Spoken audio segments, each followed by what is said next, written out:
Hello everyone, welcome to my class. I am Jayanta. I have come to discuss another poem with you. This time for class 10. আজকে আমরা যে কবিতাটা নিয়ে আলোচনা করব সেটা চলো এই দুটো ছবি দেখি বুঝতে পারবে। প্রথম ছবিটিতে কি আছে? বাঁদিকে যেটা আছে সেটা হলো ফায়ার, আর ডান দিকে যেটা আছে সেটা কি? সেটা হলো আইস। তাহলে নিশ্চয়ই তোমরা বুঝে গেছো আজকে আমাদের আলোচনার টপিক কী হবে। Fire and Ice by Robert frost.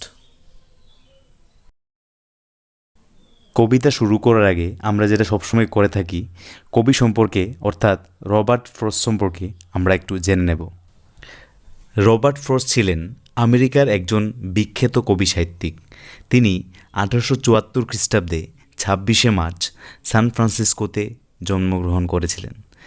1920 সালের মধ্যেই তিনি অনেক খ্যাতি অর্জন করেছিলেন। ওনার লেখা উল্লেখযোগ্য কাব্যগ্রন্থগুলো হলো A Boy's Will North of Boston, New Hampshire, A Further Range, Steeple Bush and In the Clearing. Fire and Ice কবিতাটি প্রথমে 1920 সালে হার্পার্স ম্যাগাজিন এবং পরবর্তী সময়ে তা 1923 সালে নিউ হ্যাম্পশায়ার কাব্যগ্রন্থে প্রকাশিত হয়। তিনি এই কাব্যগ্রন্থটির জন্য পুলিৎজার পুরস্কারেও ভূষিত হয়েছিলেন। এই বিখ্যাত কবি সাহিত্যিক 1963 সালের 29শে জানুয়ারি পরলোক গমন করেন। আমরা সংক্ষেপে কবি সম্পর্কে একটু জেনে নিলাম। এবার তাহলে মূল কবিতায় ফেরা যাক। কবিতাটি অনেকটাই ছোট আকারের, মাত্র দুটো স্ট্যান্জাতে বিভক্ত। স্ট্যান্জা number 1। Some say the world will end in fire, some say in ice. From what I have tasted of desire, I hold with those who favored fire. Some say the world will end in fire, some say in ice. এখানে সাম বলতে কিছু মানুষের কথা বলা হয়েছে, অর্থাৎ কিছু লোক বিশ্বাস করেন যে পৃথিবী আগুনে গিয়ে পরিসমাপ্ত হবে। আবার কিছু কিছু মানুষ বিশ্বাস করেন যে এটা বরফাবৃত হয়ে পৃথিবী ধ্বংস হবে। ডিয়ার স্টুডেন্টস, আমরা জানি এ পৃথিবীতে কোনো কিছুই অবিনশ্বর নয়। যা কিছুর সৃষ্টি আছে তার ধ্বংস আছে। শুধু তাই নয়, এমনকি পৃথিবীও একদিন সৃষ্টি হয়েছিল, আবার সেও একদিন ধ্বংস হয়ে যাবে। কিন্তু কবি ভাবছেন যে তিনি কার পক্ষে থাকবেন, অর্থাৎ যারা বলছেন যে পৃথিবী আগুনে পরিসমাপ্ত হবে, নাকি তাদের পক্ষ নেবেন যারা বলছেন যে পৃথিবী বরফাবৃত অর্থাৎ ঠান্ডায়, শীতে, কোল্ডনেসে ধ্বংস হবে।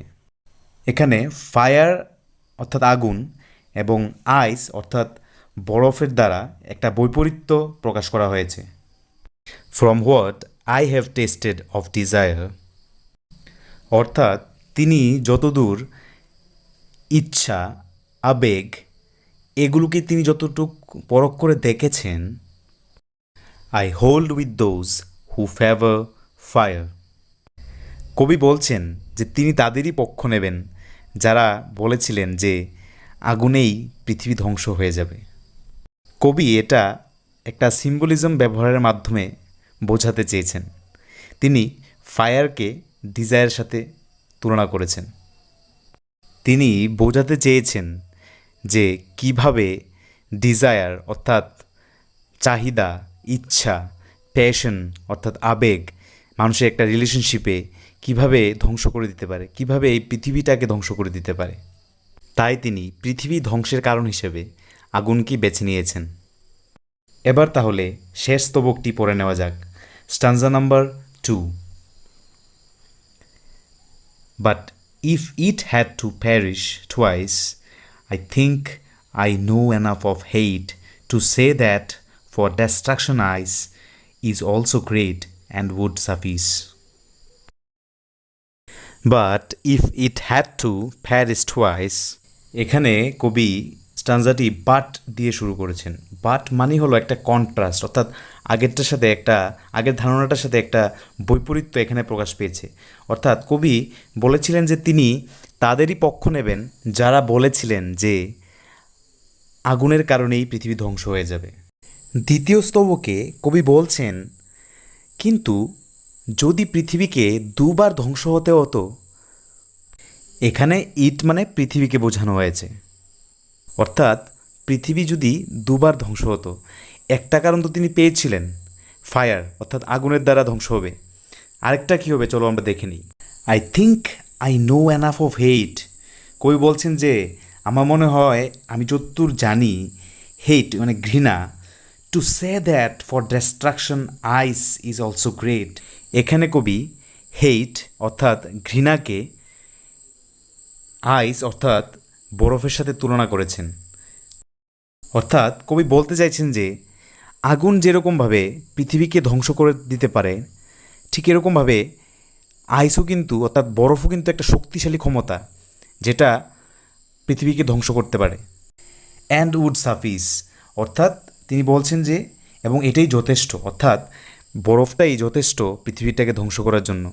এখানে আসলে বরফের দ্বারা তিনি এটা একটা সিম্বলিজম ব্যবহার করেছেন। বরফের দ্বারা তিনি হেট্রেড অর্থাৎ ঘৃণা, ইনডিফারেন্স অর্থাৎ উদাসীনতা, হ্যাঁ, এগুলোকে তিনি রেফার করেছেন এবং তিনি বোঝাতে চেয়েছেন যে এগুলো কিভাবে মানুষের পারস্পরিক সম্পর্ককে ধ্বংস করে দিতে পারে এবং এভাবে পৃথিবীরও ধ্বংস ডেকে আনতে পারে।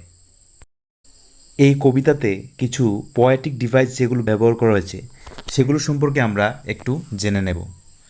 সিম্বলিজম। সিম্বলিজম মানে হলো প্রতীকীবাদ। Symbolism is to convey the hidden meaning to the reader or listener. It tells us about artistic expression and represents abstract ideas. অর্থাৎ কবি লেখকেরা সাধারণত সিম্বলিজমের মাধ্যমে কোনো লুকোনো অর্থ পাঠক বা শ্রোতার কাছে পৌঁছে দেন। সিম্বলিজমের মাধ্যমে সাধারণত কোনো বিমূর্ত ধারণা প্রকাশ করা হয়।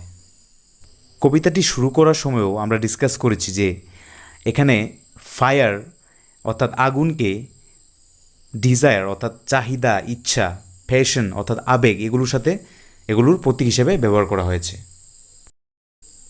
এবং আইস অর্থাৎ বরফকে কোল্ডনেস অর্থাৎ শীতলতা, ইনডিফারেন্স অর্থাৎ উদাসীনতা, হেট্রেড অর্থাৎ ঘৃণা এগুলোর প্রতীক হিসেবে ব্যবহার করা হয়েছে। আরও যে ফিগার্স অফ স্পিচ ব্যবহার করা হয়েছে তার মধ্যে অন্যতম হলো এলিটারেশন। এলিটারেশন সম্পর্কে আমরা জানব। Alliteration is a literary device that repeats a speech sound in a sequence of words that are close to each other. Alliteration typically uses consonant sounds at the beginning of a word to give stress to its syllable.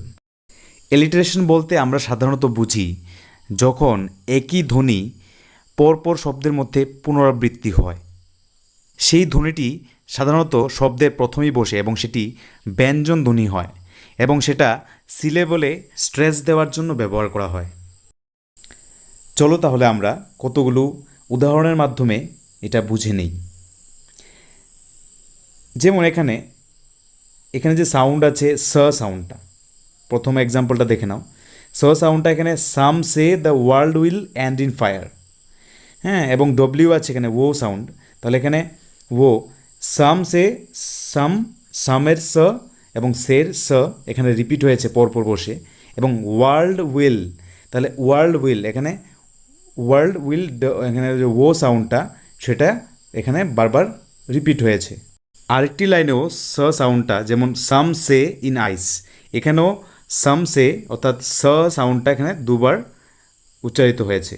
আবার আমরা যদি দেখি I hold with those who favour fire, এখানে যে favour fire অর্থাৎ ফ সাউন্ডটি এখানে দুবার উচ্চারিত হয়েছে, ফেভার ফ ফায়ার ফ, তাই এটাকে আমরা এলিটারেশন বলবো। অর্থাৎ একই শব্দ একই ধ্বনি যখন পাশাপাশি বসে বিভিন্ন শব্দের মধ্যে বসবে এবং এটা রিপিট হবে, তখন আমরা তাকে এলিটারেশন বলবো। ডিয়ার স্টুডেন্টস, এবার চলো তাহলে আমরা কবিতাটির রাইম স্কিম কী আছে সেটা বের করে নিই। আমাদের রাইম স্কিম বের করতে হলে যেটা খেয়াল রাখতে হবে সেটা হলো প্রতিটা লাইনের শেষ শব্দ, ঠিক আছে? যেমন আমরা যদি দেখি যে এই কবিতাটিতে প্রথম লাইনটিতে শেষ যে শব্দ আছে সেটা হলো ফায়ার, অর্থাৎ এটার এবং লাস্ট সিলেবল হলো ফায়ার অর্থাৎ আর, যে আর সাউন্ডটিতে শেষ হচ্ছে। ঠিক আছে, দ্বিতীয় তাহলে এটাকে আমরা দিয়ে দিলাম এ। এবার এর দ্বিতীয় লাইনে আমরা দেখব যে এটার যে শেষ শব্দটি আছে সেটি কি আইস। তাহলে ফায়ারের সাথে আইস কখনো এখানে কোনো রাইম করছে না, তার জন্য আমরা এটাকে যেহেতু মিলছে না তার জন্য আমরা চলে যাব পরবর্তী যে অ্যালফাবেট আছে সেটাতে, অর্থাৎ বি। তাহলে প্রথমটাতে আমি দিলাম ফায়ার দিলাম এ, আইসে দিলাম বি। তারপর দেখছি আমরা ডিজায়ার, তাহলে ডিজায়ারটা ম্যাচ করছে তো, হ্যাঁ ডিজায়ার ম্যাচ করছে। দেখো ফায়ার ডিজায়ার, তার মানে এর সাথে অর্থাৎ ফায়ারের সাথে ডিজায়ার ম্যাচ করছে, তার মানে আমরা ডিজায়ারেও এ দেব। যদি পরবর্তী লাইনে চলে যায় তাহলে সেখানে গিয়ে দেখব লাস্ট শব্দটি হলো ফায়ার, অর্থাৎ এখানেও ডিজায়ার ফায়ার ম্যাচ করছে, অর্থাৎ সেই আবার আমাদের দিতে হবে এ, কারণ শেষ শব্দটি হ্যাঁ যে প্রথম যে লাইনটা ছিল সেটার সাথে রাইম করছে। তারপর আছে টুয়াইস। এবার দেখো এবার ফায়ার আর টুয়াইস কিন্তু ম্যাচ করছে না, এবার কি আইসের সাথে ম্যাচ করছে, আইস টুয়াইস, তার মানে আইসে কি ছিল বি, তাই আমরা এখন টুয়াইসেও কি দেব বি। তারপরে লাইনটিতে কি আছে হেইট। এবার দেখো হেইট এখানে ফায়ার আইস হ্যাঁ ডিজায়ার ফায়ার টুয়াইস এগুলোর সাথে কোনোটার সাথে ম্যাচ করছে না, তার মানে এটাতে আমরা চলে যাব সিতে, সি, তাহলে এটাতে দেবো আমরা সি। তারপর আবার আসছে আইস, তার মানে এটা বির সাথে ম্যাচ করছে, তাই এটা দেবো আমরা বি। গ্রেট, দেখো হেইট আর গ্রেট অর্থাৎ এই যে শব্দ দুটো রাইম করছে, তার মানে হেইটে ছিল সি, তাই আমরা গ্রেটেও দেবো সি। তারপর উড সাফিস, ঠিক আছে, তাহলে এই সাফিসটাতেও আবার কি দেবো বি, কারণ আইসে টুয়াইস সাফিস অর্থাৎ স সাউন্ডটা এখানে রাইম করছে হ্যাঁ আইসের সাথে, তাই আমরা এটাও আবার কি দেবো বি। তাহলে আমাদের রাইম স্কিম কি দাঁড়ালো A B, A B, C B, C B.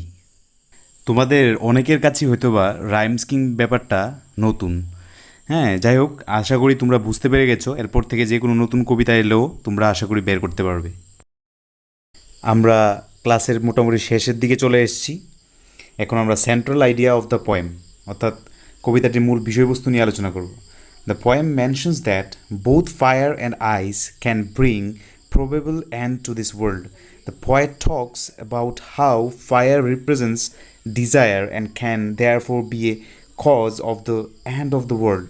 He also mentions ice as second issue to symbolize that the coldness and indifference towards one another will also be enough to bring an end to this world. Too much fire and passion can quickly consume a relationship, while cold indifference and hatred can be equally destructive.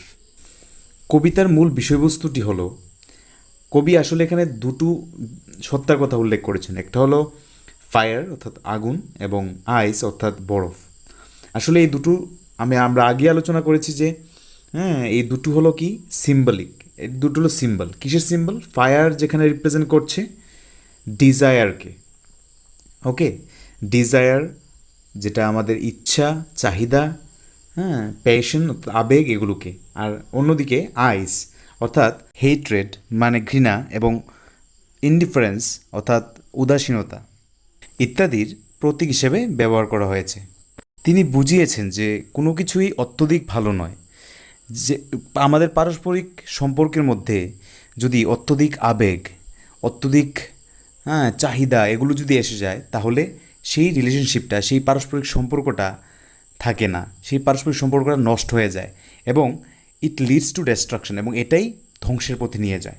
ঠিক এরকমভাবে আবার আমরা যদি পরস্পরের প্রতি যদি উদাসীন থাকি, আমরা যদি আবার কাউকে পাত্তা না দিই, আমরা যদি ঘৃণার সহিত কাউকে দেখি তাহলে সেটাও কিন্তু আবার ইকুয়ালি অর্থাৎ সমানভাবেই একটা বিধ্বংসী হতে পারে। ঘৃণা আশ্রিত ঠান্ডা চিন্তাভাবনা মানুষের মস্তিষ্ককে সংবেদনহীন করে তোলে। তার জন্যই এখানে কবি বলেছেন যে আইস অর্থাৎ বরফ অর্থাৎ মানুষের এই ধরনের হিংসাশ্রয়ী যে চিন্তাভাবনা সেটাও পৃথিবীর ধ্বংসের কারণ হতে পারে। This much for today. Thank you for being with me. Hope I was able to make you understand the poem. If you have any doubts regarding this poem, let me know in the comment box. This is Jai signing off. Hasta la vista.